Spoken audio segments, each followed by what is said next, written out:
So I'm a journalist. I've been a journalist my whole life. And that means that when you write something, the first step is to gather information about it. And you start gathering information because you have an idea about how the world works. And you want to pursue that idea and see if in fact that's true. The first thing that you have to do is be prepared to give up that idea and understand the world in a different way that you hadn't anticipated. Someone once asked me what the definition of a journalist is, and the best I could come up with, but I think it's a pretty good definition, is a journalist is someone who's willing to disappoint themselves with the truth. So you gather your information and you gather your stacks of studies and research and transcripts of interviews you've done. You've talked to everyone you can think of. And then you start to organize it in your minds.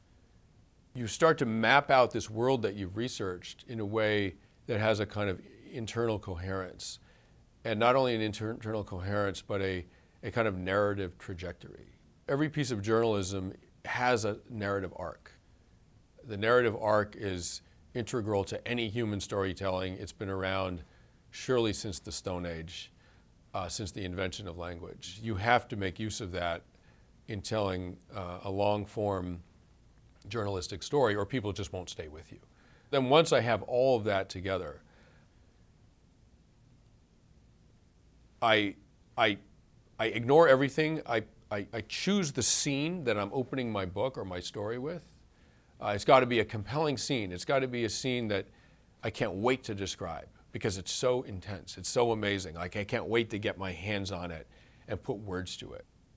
If you don't feel that way about the scene that you're writing, people aren't going to feel that way about reading it, and then they're not going to finish your book.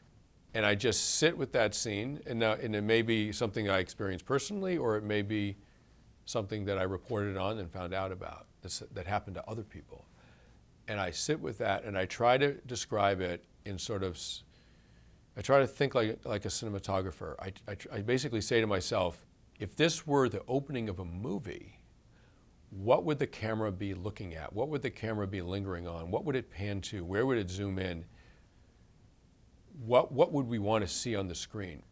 And then I'm off and running. And then you start to put in the more hardcore research, and then you never want to be in that hardcore research place for too many pages because you'll lose people, and then you have to cut out to another scene that tells a kind of human story.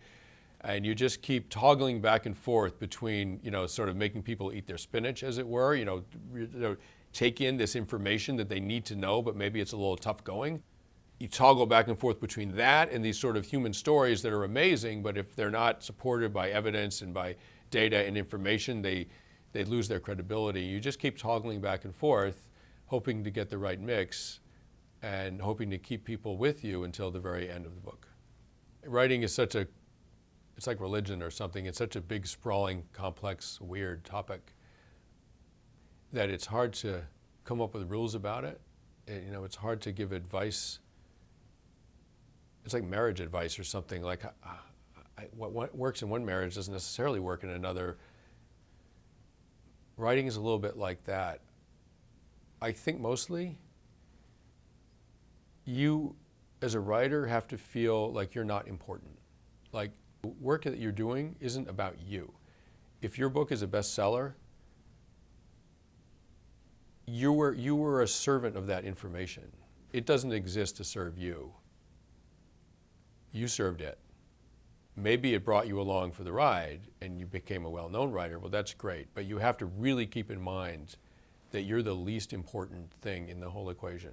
The readers are the most important. The stories themselves are the most important. And you're just the messenger. And God forbid you get any of that reversed.